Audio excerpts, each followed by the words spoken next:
Hi, everybody. My name is Ashley Jones.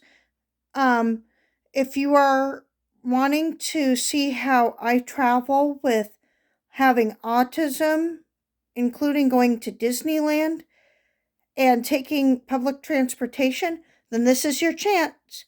Um, Today, I will be discussing my first topic, which is getting ready to travel for the first time on Metro GOLDLINE and as well as Amtrak.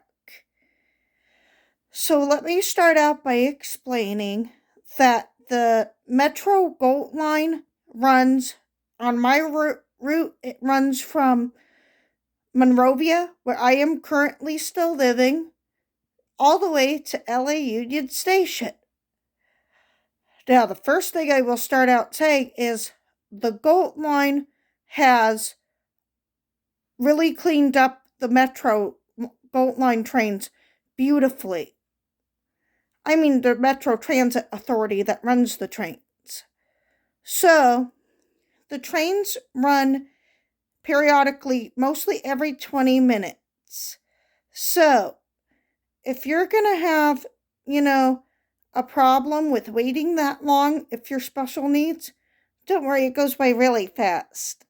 So, let me then also explain to you that the other thing you're going to need to know is you're going to have a tap card to go on the metro systems from the Metro Transit Authority.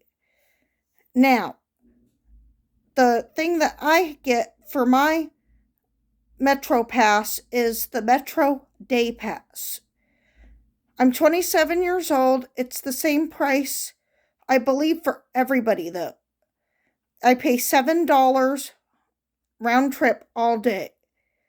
Um, the other thing you're going to need to know is how do you tap that card? Well, friends, let's say you have your tap card and you've paid your fare on the screen. Once you're done tapping, when your card is loaded on the screen, then you will go to the turnstile that they have at the end after you walk away from the machine. Make sure to grab your receipt and your tap card, as well as any payment method that you might have used. Then you will see the turnstile and you will tap your card. Make sure you use the right line and you know where you're going. If you're going from Monrovia to Union Station, of course you're going to use the East LA side of the GOLDLINE. The reason some people get confused is because with people with special needs, like for me, I have autism, so sometimes some things can get a little bit hard. The other thing that you're going to need to know is that once you're on the GOLDLINE train, currently, like with all CDC guidelines and rules right now, you need to wear your mask on the GOLDLINE, like all the way there. There's no getting out of it. You can also look at the rules and regulations for where you're living and traveling on any of the news stations and websites, as well as probably the CDC website. If anybody else can also share their comments on, how they're feeling traveling with all these restrictions and everything, that would be wonderful because I would like to hear your insight as well. Now, let me start out by saying once you get to LA Union Station in East LA, if you have special needs and autism, I do not recommend going by yourself unless you are an experienced traveler. Even though I am definitely an experienced traveler, I've been traveling to Disneyland almost a decade. But sometimes it can still get hard depending on what has been changing. The other thing that is also very frustrating when you go into Union Station is that there's a lot of food places and other things closed during this COVID-19 pandemic. Um, the other thing you'll need to realize is if you're by yourself and you have special needs or maybe are smaller like me, you really do not want to go into the bathrooms at Union Station by yourself unless you know what you're getting yourself into, including that Union Station is in East LA. So, unfortunately, not to be mean to those who are, maybe having some financial troubles, and everything, but there are homeless people at Union Station quite a bit. And unfortunately, I had a scary situation that happened when I actually went to an Elton John concert last year. So in January, actually I guess it was 2 years ago now. So what happened was at Union Station, the homeless people sometimes, of course, have to be like everybody else. You have to go to the bathroom, right? You have to also wash your hands frequently. Also, as well as maybe having to just spruce up a little bit. Unfortunately, when I was going there, a homeless person was doing a very, very nasty activity by the sink. She was putting a needle into herself. So I won't go any further with that part. Let's just say if you have, not traveled to Union Station before or in a long time, please be careful because one wrong move and you actually really could be in danger. So let me go on how the Amtrak reservation system can work for you. You can either download the Amtrak app, and I highly recommend it, off of Google Play, or if you have an iPhone, off of the Apple Store. I have a Galaxy S20, so I'm using, of course, the Google Play Store. So please follow those rules accordingly and get the Amtrak app. Sorry I'm stuttering. This is really one of my first official videos. So excuse me for that. The other thing you're going to need to know is when you buy the Amtrak tickets on Amtrak.com or the app, you need to make sure that you understand where you need to go, what prices you want to pay, if you want to be coach. So that would mostly be reserved or unreserved, depending on which line that you're using. So last time I traveled, I was on actually a reserved coach system. They upgraded me because of being autistic.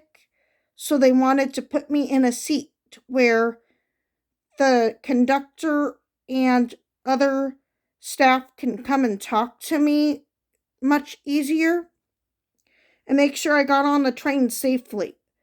Now, if you have autism and other special needs that make it hard for you to balance, walk, climb, please be careful when you approach those train platforms and everything. They are very, very steep and high, at least to my opinion. I'm also only 5'1", so I had a little trouble getting up to certain spots because of my height. The other problem is going to be if you don't know how to, be very social with certain people because of autism or other speech impairments. I've had a lot of experience learning to talk to many people because I've had special services given to me that have helped me become more social and much more talkative than I ever used to be. So, the thing you're going to have to understand now is when you travel from Union Station to Anaheim to go to Disneyland, you will leave directly from Union Station at the desired gate number, well, the gate number they give you. Last time I was 819. At 10:32 the train left after we were on it, and I got to Anaheim at 10:32 a.m. The other thing you're going to need to know is once you're at the Anaheim or Arctic station, it's actually called the Anaheim Regional Intermodal Center. Sorry for, I had to think what the letter stood for again. The other thing you're going to need to know is that the station is actually on a couple floors. I believe it was 2 or 3. So if anybody can help me clarify, that would be great.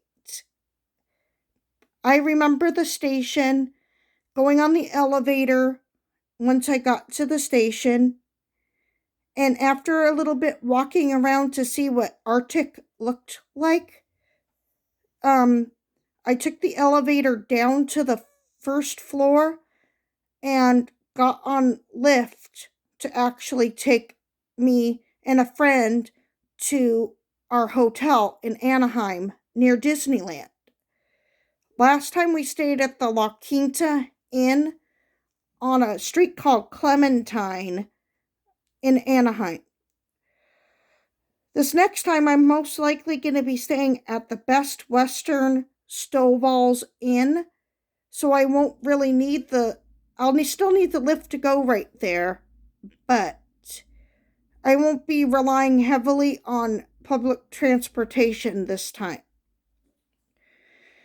The other thing you're gonna have to understand is how to walk or take a tram or a bus to and from Disneyland and back to your hotel. Depending on where you're gonna be, become really good at using Google Maps to help you navigate what you're going to need.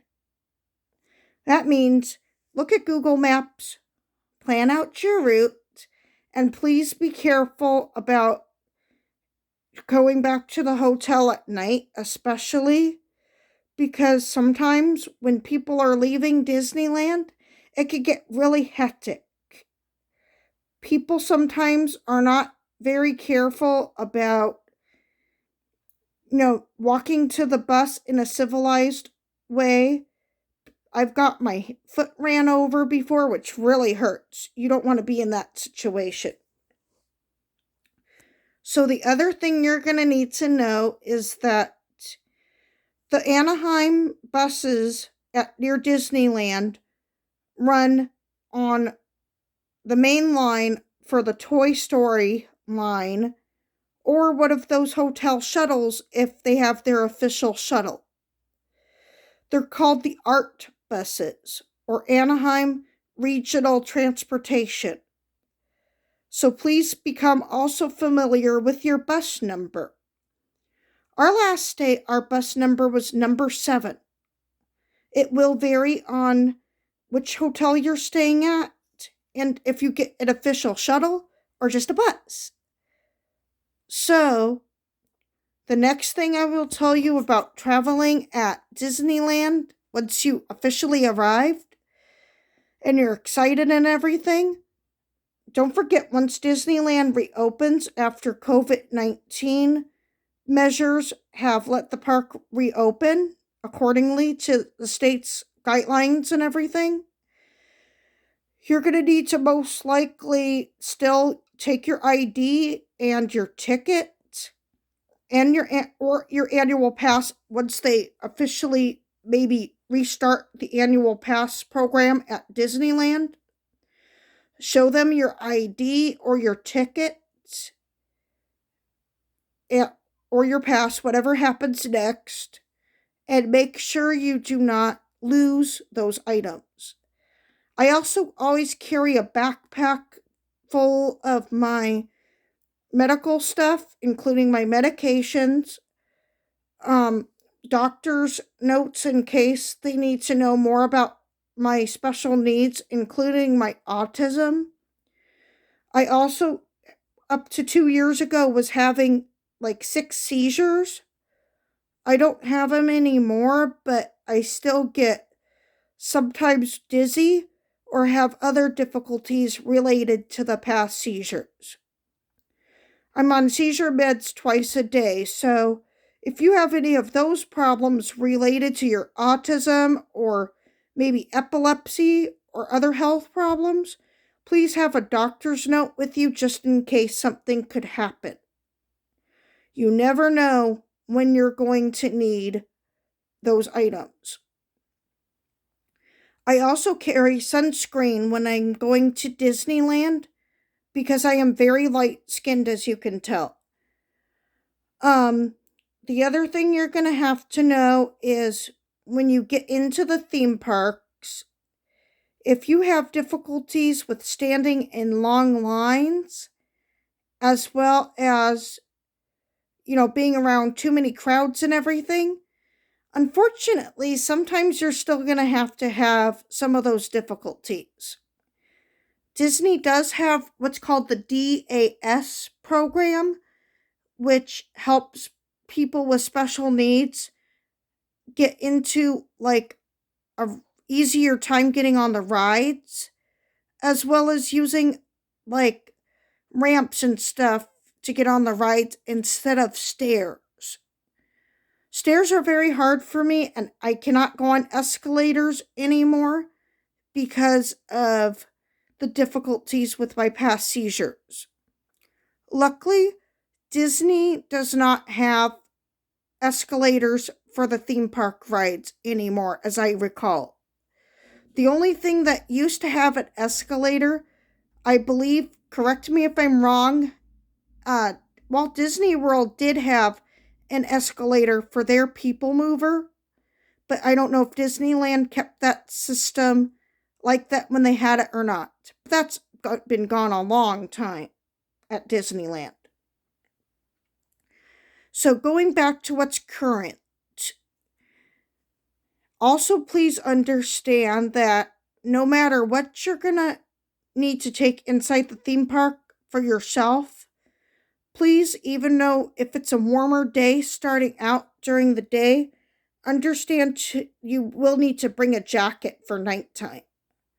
I have made a mistake before and completely forgotten my jacket. Don't make that mistake, because if you do and it starts getting cold, you will have to shovel out the money to get a new jacket or a sweatshirt, and it can cost a lot of money.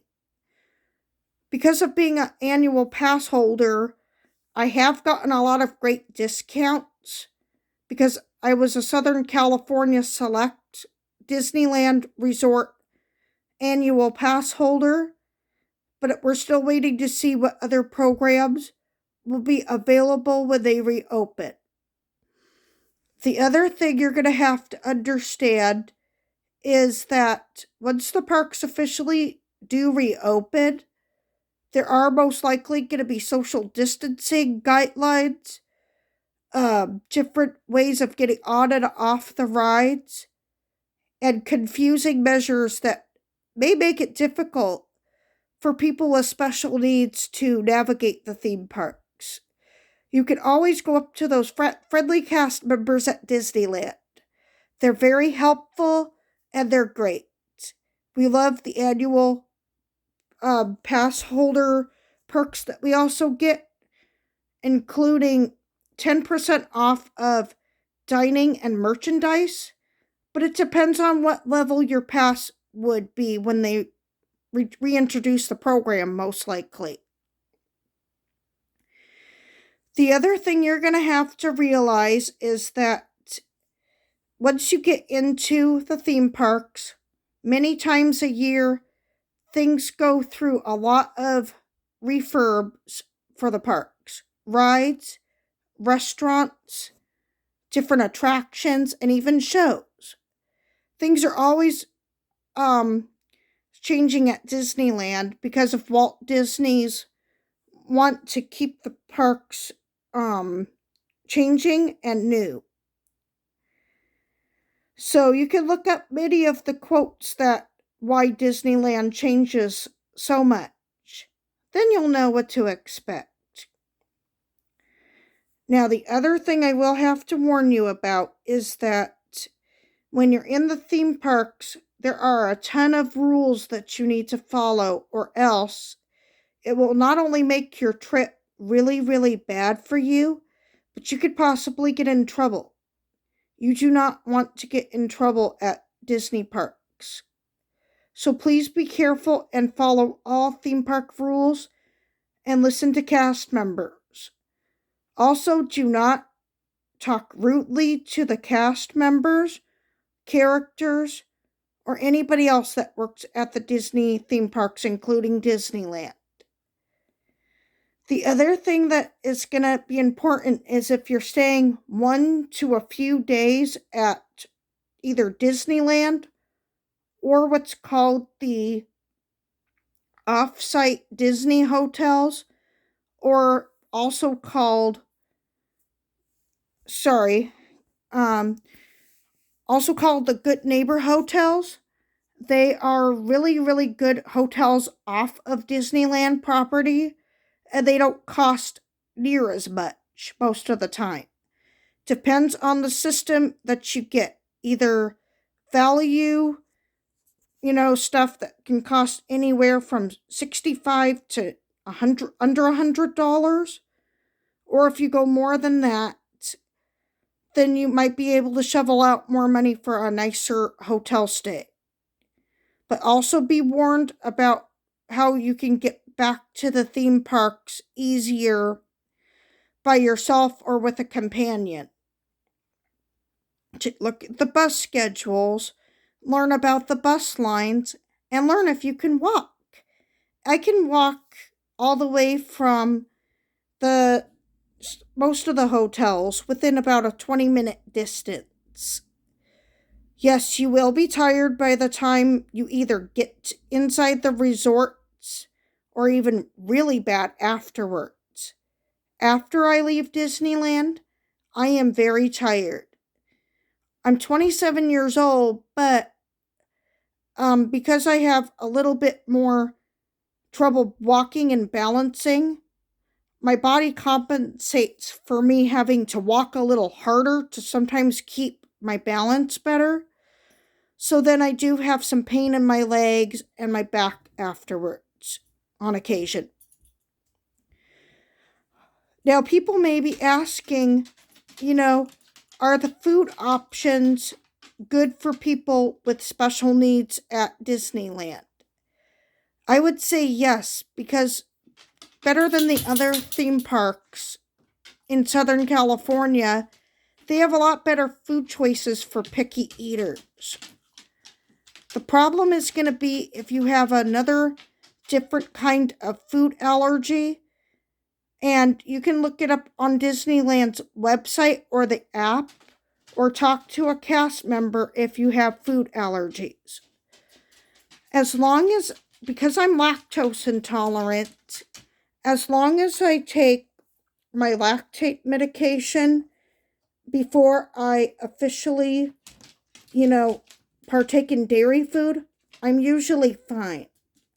So, with those questions being answered, if anybody has any questions for me so far, that would be really, really helpful.